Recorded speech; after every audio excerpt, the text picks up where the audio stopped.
Welcome back to Triggered AF, the podcast. Welcome back. We already told y'all season 2 we were tapping into the real dish, right? So for this episode, music and Black culture, the changes, all the things, we have Anthony Hamilton here. Anthony and I, we have known each other for quite some time. Of course, I have been in love with your music since you started singing. My first love was Charlene. I had just left somebody at the time, so it was just really great. It was a really great montage, little theme music for me. But I wanted to tap in because you've been doing some pretty dope stuff on the mic and off the mic. And so we just wanted to tap in to just have a conversation with you around Black culture, music, through the years, the changes, and how that impact has not only given you an opportunity to progress and keep doing all the dope things that you're doing, but also how you feeling about it. So we're gonna ask you we're gonna dive right in. We're gonna go quick, all right? Good evening, ladies, and I'm okay with that. And I'm excited to be here. Thank you all. Yeah, thank you. I'm triggered as AF. Right. It's hard not to be. It's hard not to be these days, right? Like, it's just, that's why we started this. So the first question, and you can be hopefully as candid and as honest as possible. How do you honestly feel about the current state of R&B and soul music? You know, today's music is not really, I won't consider it totally R&B. I think it's a mesh of so many things: hip hop, pop, and a little bit of R&B. But it's not. I don't really consider it totally to be R&B. But there's some good stuff that's out there. And there's some stuff that's pretty poor quality in terms of the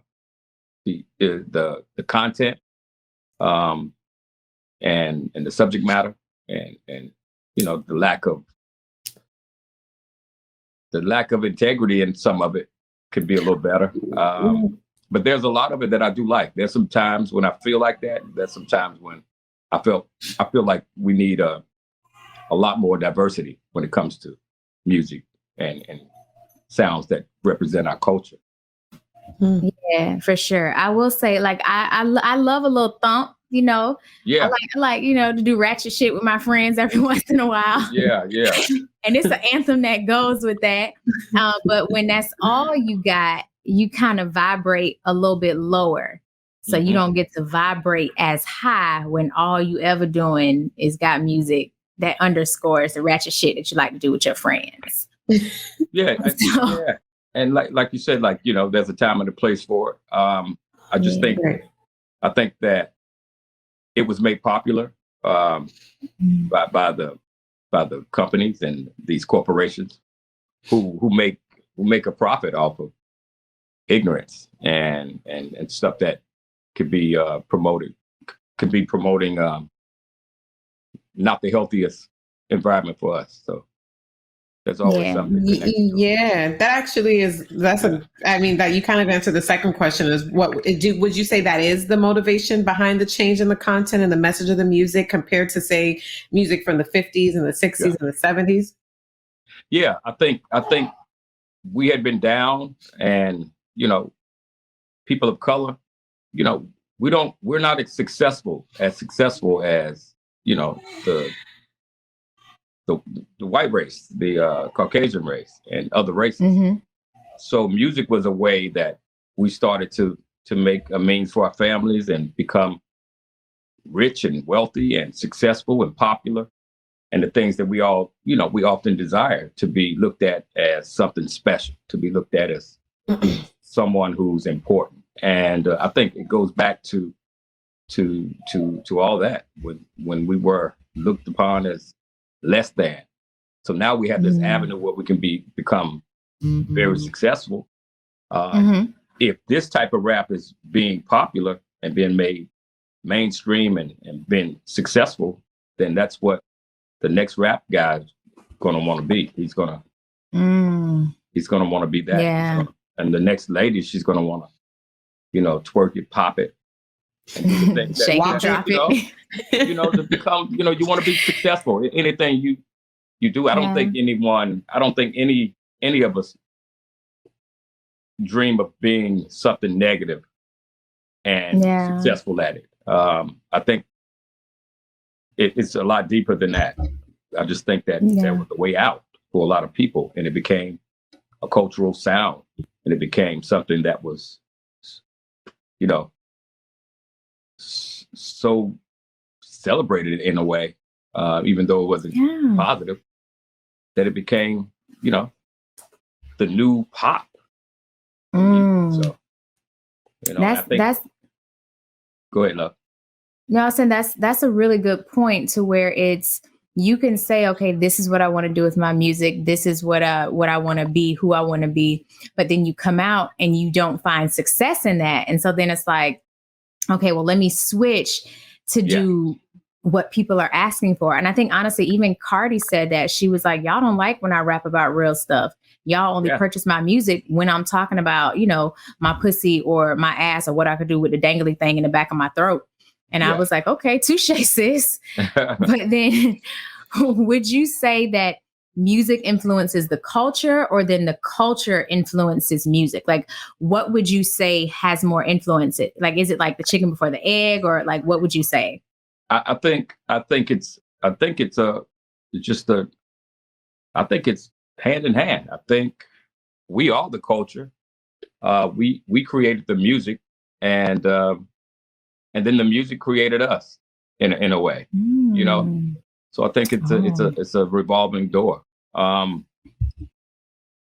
Because back in the day when music was being created, it gave you a sense of more pride in a different way. Not saying that the young cats now don't have pride, because a lot of them do. But it made you want to be something. It made you want to dress up. It made you want, you know, to get married. It made you want to have that relationship and have those conversations about love and certain things. And that became the culture, and that became the way of life, because that was our heritage, kind of, sort of. But then it took on another role, and you know, and it started doing the other. I think, honestly, people wanting to share, because, okay, everyone knows, like, okay, Black people, we aren't a monolith. Like, it's not just one for all for one. Like, there are so many variances. And so back when music in the 50s and the 60s and the 70s, when it was, you know, I just want to love you, like, stay with me, like, baby, come home to me. I feel like there were so many instances where our love wasn't allowed to be a thing. That was the focus. And then once, like, us being able to love each other was a thing, because if you even, you know, take it back to slavery, there was no really getting married. That's what the whole jump in the broom was. Because you weren't really allowed, you know, to get married or to love your partner, because at any given moment, your man could become the mule and your wife could become, you know, master's mistress. The surrogate. And so I think a lot of the influence of the music of that time was just let me love, because truly the greatest of all things is love. Like, that's the basis. But then now, once we were able to get to the point to where, all right, they letting us love each other. Now I want to show you all the other stuff. Like, I could bop, I could hop, you know, like all the other things. So I think maybe that's what it was. But then there's people tap into but this makes money, so let me push this more. So for me, how is it that you have been able to own your voice since you came out? There has been a consistent, you know, from the moment you open your mouth, like, and even when you've collaborated with, you know, other artists, be it hip hop or whatever. And don't get me wrong, like I said, I love to shake a tail feather, you know, twerk a little bit, you know, the whole 9 yards. Pole drop, you know, climb the pole, drop down. I like a little bit of that too. Just a little bit, you know, not a whole lot, just a little bit. You know, little gangster, I got a little pistol start on them every now and again. I like it, you know, because it's like watching a little gangster movie. You know, we all got a little bad in us. But when it becomes unbalanced, you know. That's definitely where the trouble comes. Keeping my voice, knowing who I was, and owning my life, and being honest with myself, and not detaching away from all that was sold into my fabric. I think allowed me to keep my voice, you know, the no lights, no water, the good times at church, the good Sunday dinners, the domestic violence, the smell of alcohol, the abundant smell of alcohol. And then you had, you know, the moments when it was, you know, champagne and wine and celebrating. So all those things shaped me, and it gave me a texture. And to denounce that or to abort that, I would feel lost. And so I just stayed true to who I was and what I've experienced. And so my stories became even more effective and inspiring. And so, you know, when you see that you can be your whole self and become successful at doing that, and you're doing pretty decent, there was no need for me to change. I think, you know, I felt like I was doing what I was designed to do, what I was created to do, and that this was my purpose. And so, you know, I had no other interest in switching it up or sounding like anybody else. And if I did, it was to pay my respects and to incorporate that, but to change who I was. Nah, you see, I never permed that old raggedy beard. Look, and I would see all the memes and all the they had a meme. Look, they had a few that, I mean, I laugh at all of them. You know how they say if you oral sex, your beard grow fat. So they had a guy with a full beard say he eats this, and then they had one that's talking about this is the beard when you eat butter. No. Oh no. Look, so you know, you have to just embrace who you are, man. And you know, I never had a real full beard, but I just learned to rock me. And the voice, the personality, the clothing, everything just made sense to me. And so I became comfortable with that. Do you find that it is difficult? Because it just seems like there's some kind of a trend, or it just seems like a lot of artists tend to lose themselves and lose their way. And I'm sure it happens with Caucasian artists just as much as it happens with artists of color.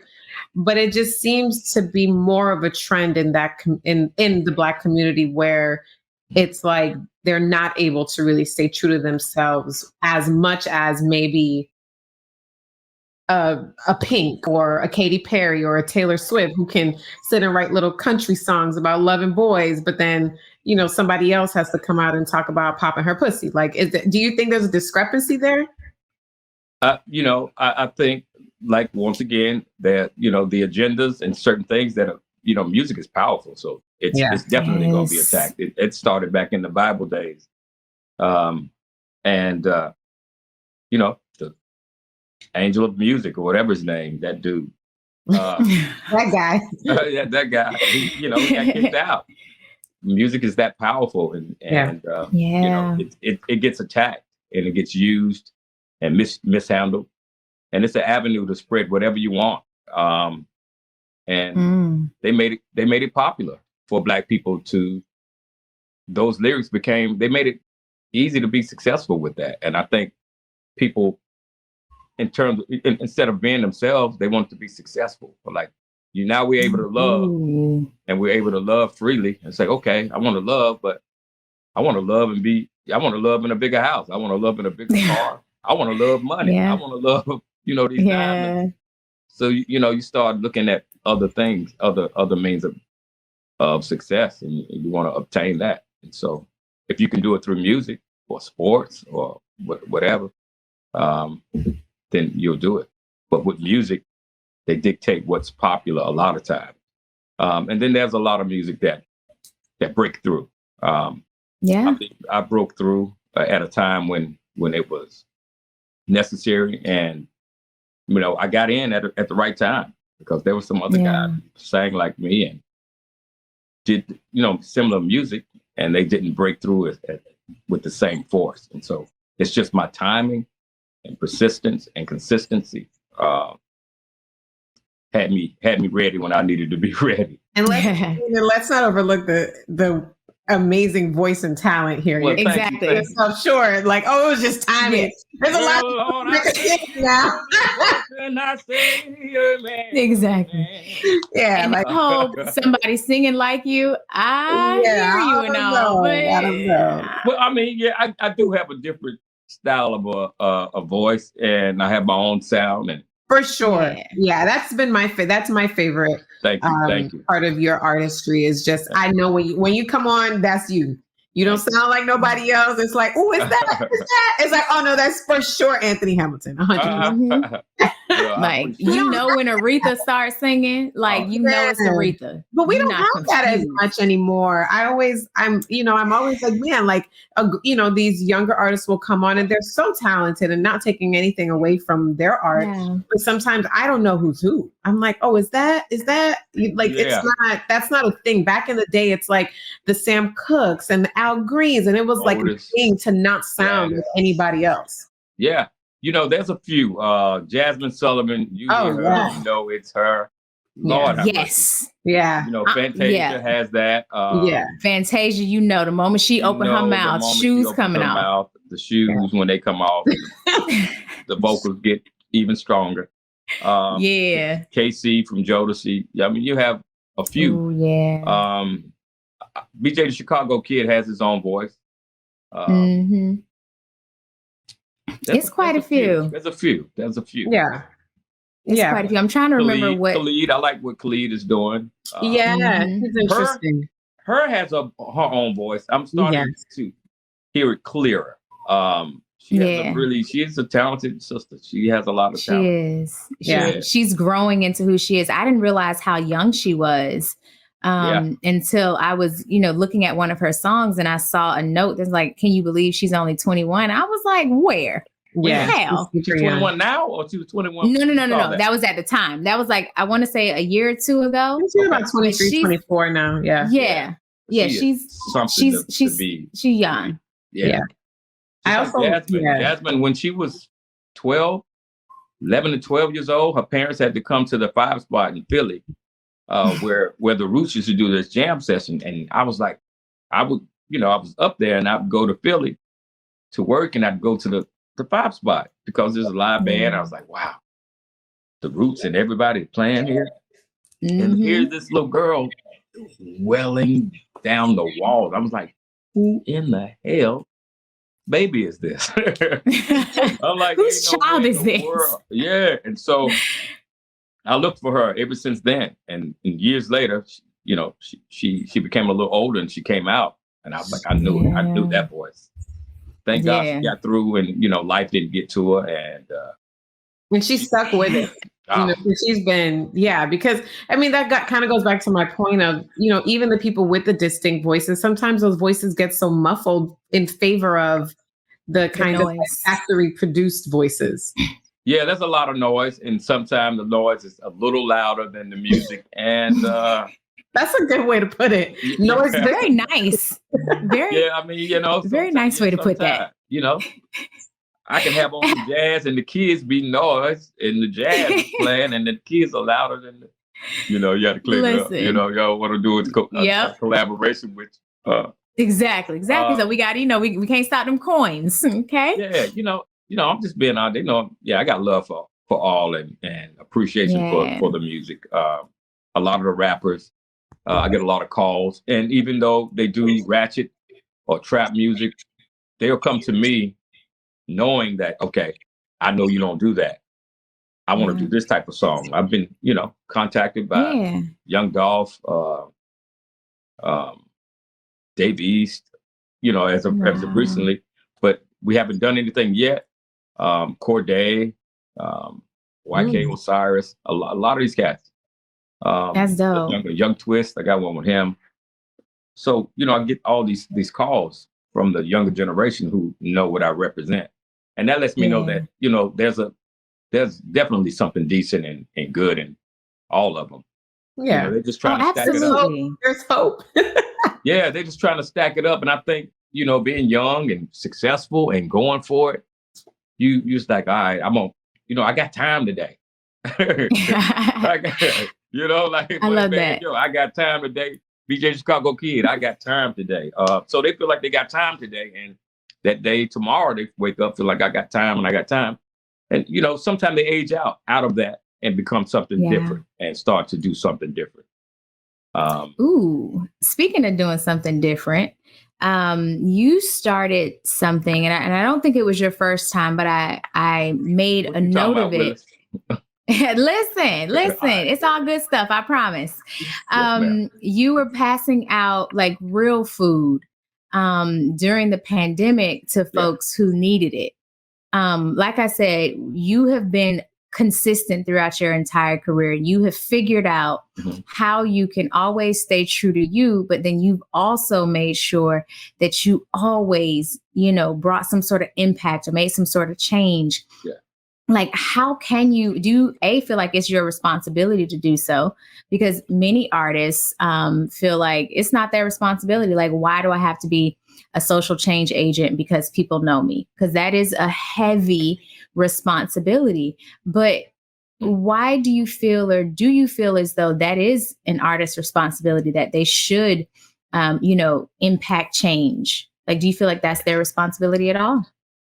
I think we've been given so much, and that's so many people without. I think it's just a decent part of who I am, and that part of me that knows what it feels like not to have.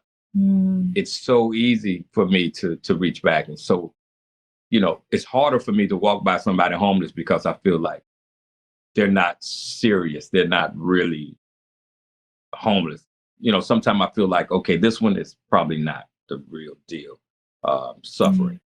But you never know. And with me, it's so hard for me to even to second guess that. I end up giving anyway. I just feel like when you're giving a lot, you should plant seeds, good seeds, and allow people to see what it feels like to have. And it doesn't mean to give everything away until you just have out or don't have anything. You got to be. That's not wise. You got to be a good steward over what you have as well. And but I think it is our obligation. I think just for being blessed with it, I think we're supposed to. I don't think we're made successful just for ourselves. I don't think success is just for me. It's not. Right. It's just not. I think that's just a selfish way. And I think when you open up your heart and your spirit and your wealth, more you get more. It creates room for something else. And I know people don't want to take care of other people's kids, and I don't want to have to do, Yeah, that's what I hear a lot of people say. Like, that's your kid. Why is it my responsibility? You parent your kid. Well, that's a way of not wanting to be responsible at the moment. Yeah. And I've been there too, even as a grown up. I'd rather not date or be in a serious relationship at certain times because I feel like I don't want to be that responsible at that moment. Because if I can't start being responsible, and then halfway through the relationship, I don't want to be responsible again. That's bull. You know what I mean? So, but that happens a lot. It does, and it does, and you have to start being honest and say, okay, I ain't ready to do this yet. Yeah, I want to be good to you. I want to protect us all, and be decent. Yeah, but all that goes into tending to certain things sometimes is a lot on you when you are just focused on so much. Ooh, okay. And then, it's responsibility. And I think sometimes we don't want to grow up yet. So it's a maturity thing for the most part. That's a part of being, immature that goes with it. I think, and fear of it all being gone. If I give something away and they take it, it's all going creep. It's all going to seep through the cracks. If I bless this one family, then I bless this one and that one, and I keep blessing these people. Then what am I going to have? What blessings am I going to have? You're going to have a lot. Because I heard Russell Simmons say this. In order to be really rich, you have to make somebody else really rich. In order to be wealthy, you have to make somebody else rich. And I believe that. Yeah, Jay-Z said it best, you know, because just as I love Jay-Z, and nobody's gonna ever. That's Uncle Jay. Like he was just like, you know, over here we measure success by how many people successful next to you. Like so many people are always like, oh, it's lonely at the top, and my rebuttal every single time is don't have to no, it's only lonely at the top because you refuse to take somebody else with you. Like you can bring others along. Yeah. It doesn't have to be, oh, I'm by myself. And no, I don't think you should give away everything, but you should absolutely put them in a position to fish. Like, yo, this is how you fish. Yeah. I'm not just going to give you everything because that's not wise at all. Exactly. Right. But I am going to put you in position to fish for yourself. Like, this is what that looks like. Yep. Lead them to the water. And I'm gonna show you. This is you know, avenue A, B, and C of how you can get to said water. Okay, but I'm only gonna bring you here these first couple times, and I'm gonna need you to take some you know, some ownership to figure it out. You know how you gonna get to it the next time and represent me in my best light and in your best light, because I am absolutely. You know, not only am I a friend or somebody who's here to, you know, to show you the way. I'm a brand now, and I can't have you shooting up, you know, if it's McDonald's, you can't be shooting up in McDonald's. You can't be shooting up in McDowell's either. Not McDowell's or McDonald's. You know what I mean? So you have to really look at it like Hunt's ketchup. You know, they make sure that bottle, when you see that ketchup, it looks good, don't it? All red and clean and bright and well taken care of, manicured.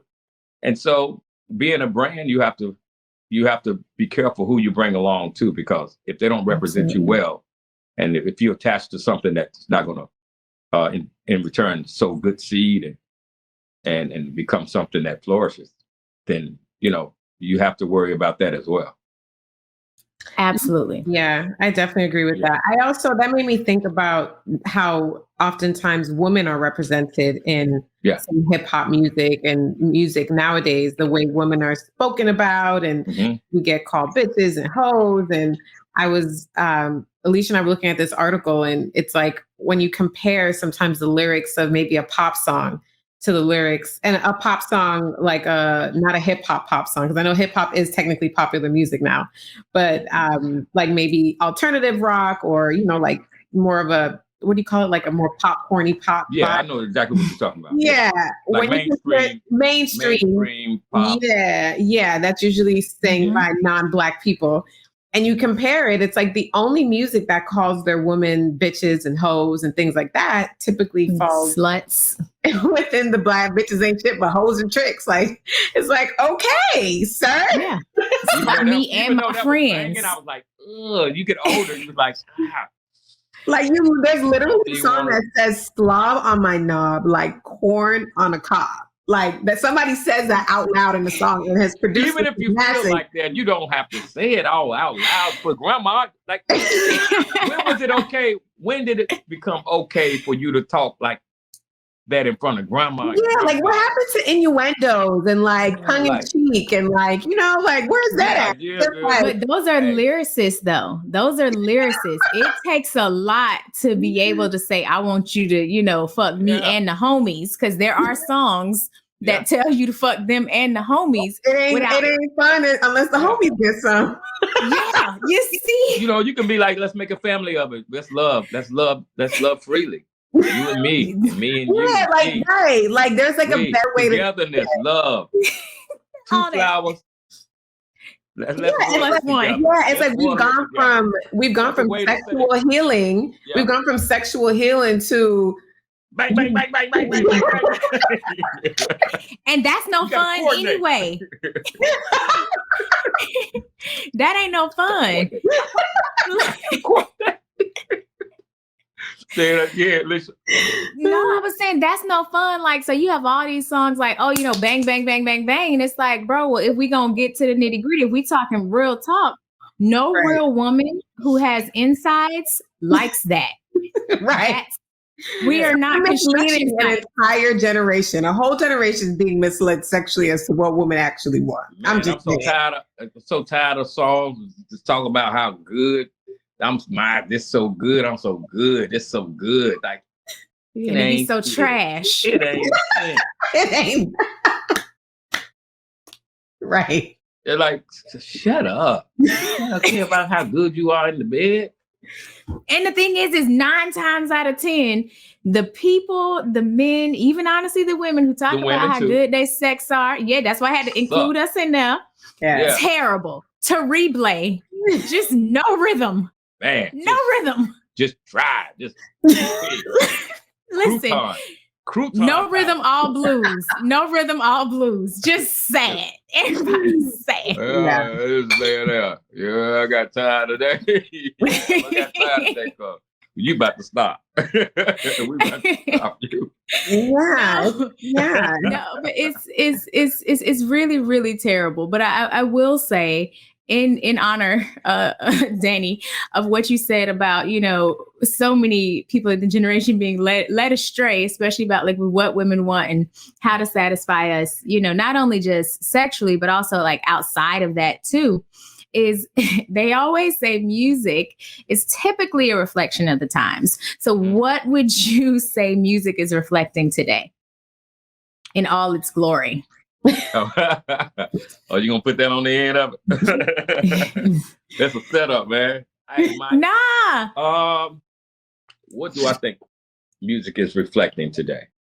Mm-hmm. I think people just in a rush. A euphoric mess at times, and I think there's a lot of unhealed people who hide behind success and sex and drugs. I think it's a culture full of people who are, I think a lot of people are afraid of just really tapping into real life and allowing themselves to really stand there naked, unafraid, and just be present in real life without it having to have a syrup on it or a filter or a drink or a filter or Beijing or whatever you hide behind. I think Beijing. I'm just saying, whatever you hide behind. I think as bright and as brilliant as this culture is, and as creative as they are, I think a lot of the culture and the culture before that, I think a lot of people are scarred still and refuse to heal. So we stay busy. And so the music is moving fast. Like, that's why there's no time taken for romance. There's no time taken for courting, no time taken for getting to know each other because we're in a rush. And if I stay too long, you're gonna figure out who I really am. And I gotta keep moving. I gotta keep moving so I can keep hiding behind the music, hide behind the book, hide behind the outfit. And so I think there's a lot of people that need a lot of healing, and there's a lot of healers that go unnoticed. But I still see there's hope. There's a lot of hope because there's a powerful energy amongst the younger generation and music and actors and actresses and activists and financial, whatever it is, we bring to the table. I think a lot of healing, and then going through so much, like the racial divide, the resurgence of that. It never went anywhere, but just the resurgence of the ignorance within that, as blatant as it's been. That kind of like right when you're about to heal and about to start feeling a little bit of freedom and protection, they shake that up. And so you fall back into your shell and you have to start over. If you go in that shell too far back, you'll have to start all over. And I think it's strategic and we just have to stay watching, stay 2, 3, 4, 5 steps ahead. But I think the culture is a culture full of unidentified geniuses who need the right guidance, who have ample just tools and things that if they tap into how to use it, can really change the world. Yeah. Yeah, I agree with that. And maybe also a healthier environment. for artists. Like I think the other day was Prince's birthday.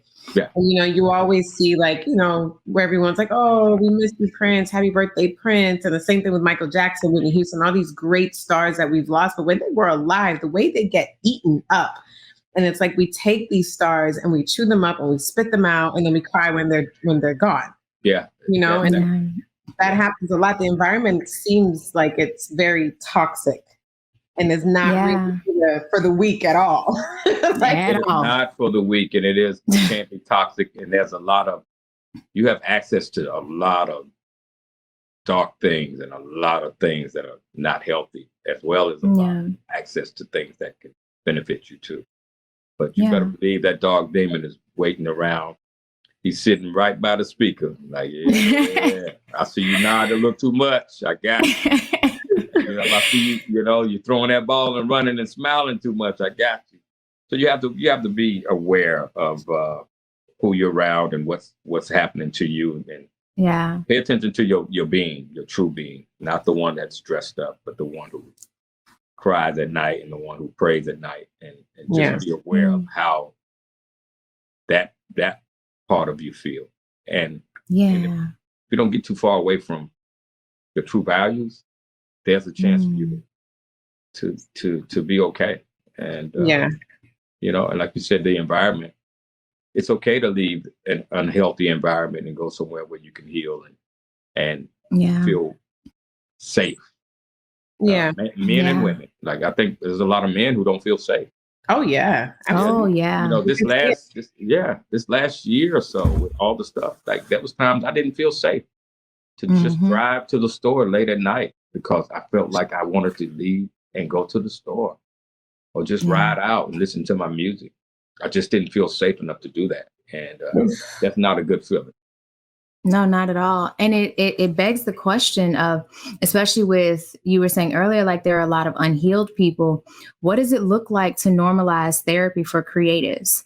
Like we all sit in the position as a creator, but a creative is someone who anchors themselves in that position of creatorship, whether you are a musical artist, whether you are a coach, a speaker, whoever, however. Creatives, because there are usually so many influences going in and out and around, and the level that you have to tap into, the level of self that you have to tap into can sometimes lead you down really, really dark spaces.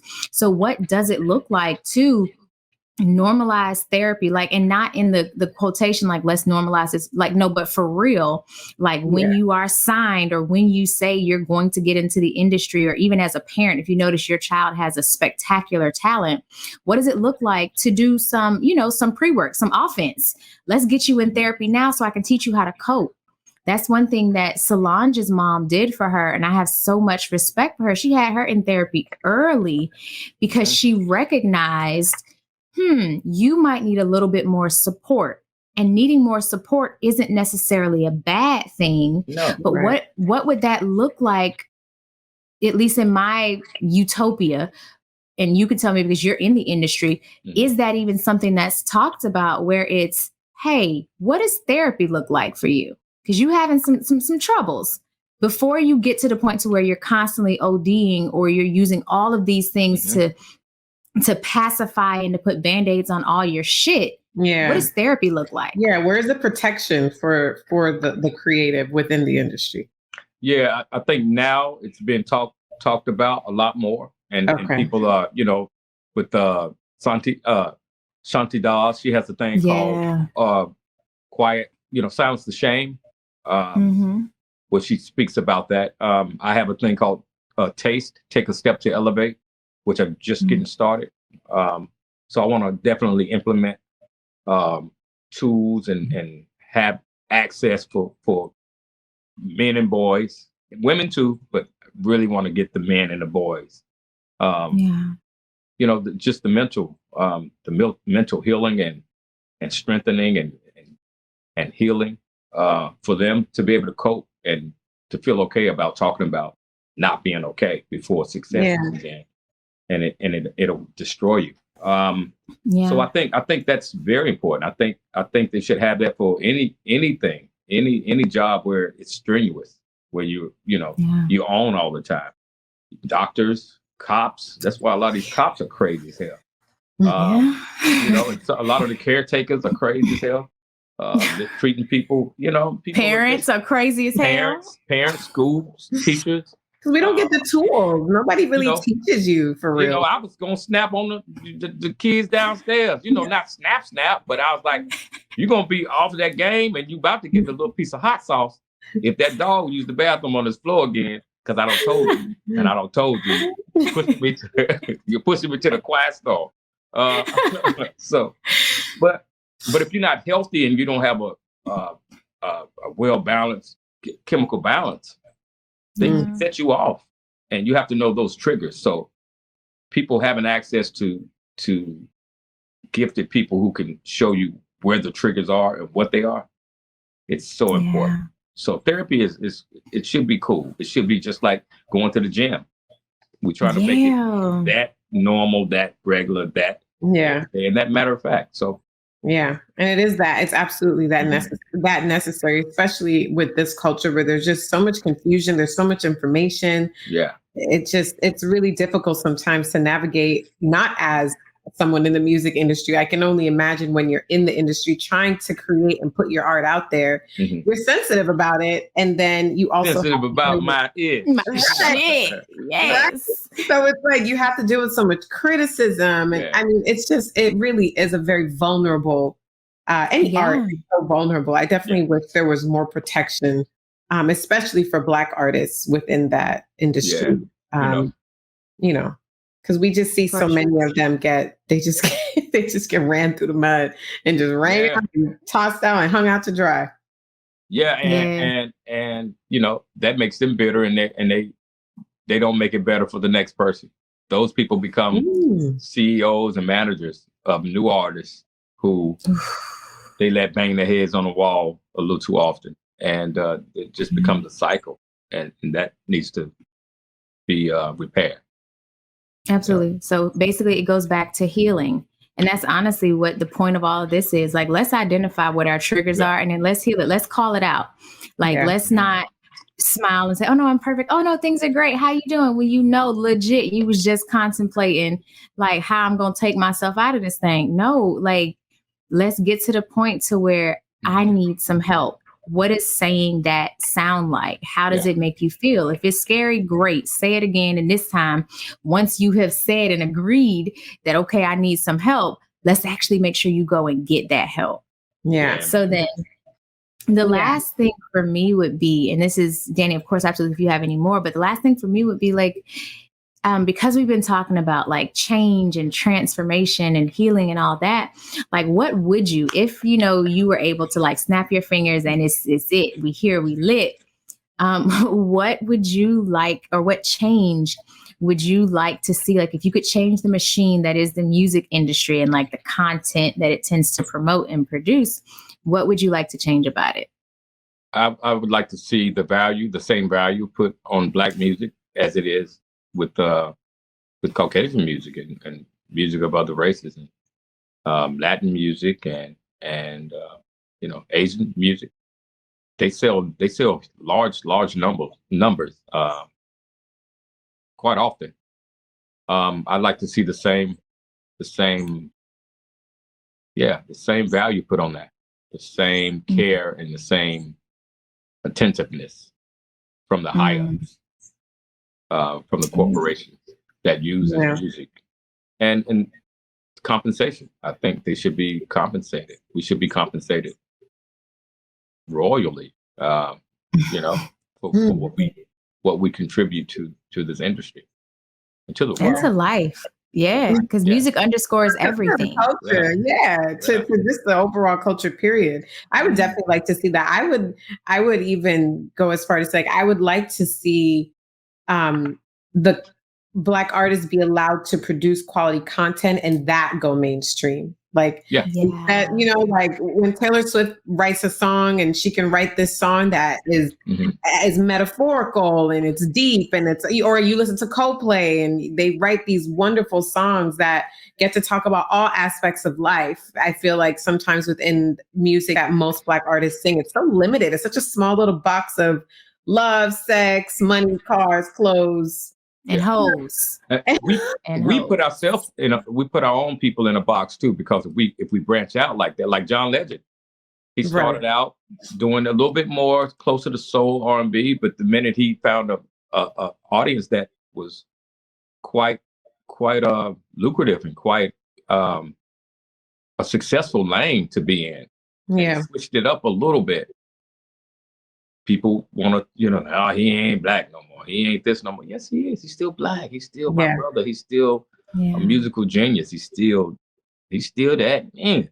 So, but he's just that's just a different. He just has a different way of expressing what it is, and we have to be able to keep supporting that as well. Yeah, allow people to change. Allow people to change and grow. I think a lot of times we stifle ourselves a lot of times, and if we start saying this is what we want to hear, this is okay too. This is okay for us to be Black. I think there's because there's a lot of music in the white culture that's demonic and that's scary, sexist, and violent, some dog, violent dog over there too. But they're okay with letting Taylor Swift be successful as well as letting that have its room, right? Criticizing and tearing down one another. But I think there's so much that we have, so many different layers to who we are in terms of talent and creative. The minute we don't do it the way the majority feel like it should be done, it's a no. Instead of taking a chance to embrace something different. That may open you up to a whole new world, a whole new way of listening, reading, writing, walking, driving, living. Because the music influences. It's a vibration. You can listen to vibrations that raise the vibe. You can listen to music that raise the vibration in your home. You can listen to music that make you want to fight. I mean, it influences our emotions. So it would be so wonderful to have more of a diverse mainstream output from Black artists that can really help move our culture forward and upward. Absolutely. And, they keep us vibrating a certain way because they want to keep us from being our higher selves. And we just have so much work to do all the time. We have so much work to do. When going outside and getting in your car, going to work, it's just that simple for some others. We have to walk to the door, duck, look out the peephole, go outside, run to the car, make sure, so look in the rearview mirror while you drive. So many different layers to our day and things to consider. But hey, we still here after all these years. So, and music has brought us through all of that, right? The slaves sang their day, and I mean, it's really, really been so healing for us in so many ways. I think because it's so natural to us, the rhythm and the dancing and how the energy, like we just exude it so easily. Sometimes maybe we take it for granted and not really using its power the way our ancestors did. Because they would call on their power using music. Like, I feel like we sometimes forget you can speak to not only your spirit man, but you can speak to other people's spirit man through music. It is a communication tool that no matter what language, no matter where you're from, your dialect, your ethnicity, literally you can play a song that if every person in the room spoke a different language, they could immediately plug into the same energetic field. Yeah, exactly. That's a powerful thing. It is. Yeah. That's why it's one of the most lucrative corporations. Like music is super lucrative. Billions and billions and zillions of dollars. But we have to keep vibrating and keep a good balance. If you're gonna do two songs like this, at least put 2. If you have an album with 12 songs, put 3 songs on there that encourage better life. Yes. I just think we owe it to ourselves. I love that. And owe it to our kids. Yeah, absolutely. Uncle Jay said it. And again, I'm going to always reference, Uncle Jay. He has this line in one of his songs, for every one Gucci, buy 2 FUBUs. So when it comes to music, for every one, suck me, fuck me, you bitch, you hoe, you this, have a, but my wife, or, just, and I'm not telling you, my queen. Yeah, my queen, my something. Yeah. I'm not telling you how to, run your artistry, run your music. I get it. You're an artist and you're sensitive about your shit. Just a little suggestion, for every one Gucci, 2 FUBUs. So for every one fuck you, bitch, have a little, but my lady though, we keep her protected. Even Honey Boo is better than, a Honey Boo, something. I just suggest just a little sweetness. I think just try a little tenderness. You got to try a little tenderness. We got to bring that back. I know she make you weary. Younger, okay. They do get weary that same old raggedy dress. Oh, when she get weary, try a little tenderness.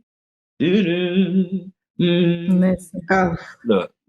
Well, literally. Oh man, come on, y'all done started something. I'm gonna have to go turn on my own screen. Man, listen. Listen, you gotta show the little young boys in the house, like, hey, it's a little tenderness every once in a while. Just a little tenderness. Well, that tenderness will open up the box. Literally. The box is something in the box. And then you got He's in the box. So the whole thing. I'm gonna get lazy. I ain't about to get lazy. Listen. No lazy. Not right now. We're gonna get lazy. Run that back. We're gonna get lazy tomorrow. See, there we go. Tomorrow. Today we got time today. We got time today. We're gonna put it to work. Exactly. And tenderness. And some work and some tenderness. Hallelujah. Yeah. Listen, this has been such a good and refreshing conversation. Like I feel refreshed. Yeah, thank y'all. I came on late, but I came on right. That's all that matters. Thank you. Yeah. No, thank you so much. So now you have, and we're gonna let you go, but where can we tap in? Because outside is opening back up again. So you got some tour dates happening. You got some new music. So where can we grab support? Because we always want to make sure we're doing that. AnthonyHamilton.com. That's my website. It's just been relaunched, and that's going to have all the information where you can find me, my not-for-profit, my book, Cornbread, Fish, and Collard Greens, the new music, tour dates, all that is on there. Anthony Hamilton Official on my Facebook, and on my what's the other thing we use? Instagram. Yeah, Instagram, Anthony Hamilton Official on Instagram. All my social sites. And I'm pretty vocal. And I respond to people. So some people hit me on social media and some of the sites. I do respond. I might be a little slow, but I respond to regular people, not just entertainers. So if you miss something, just ask me. I'll try to get around to it.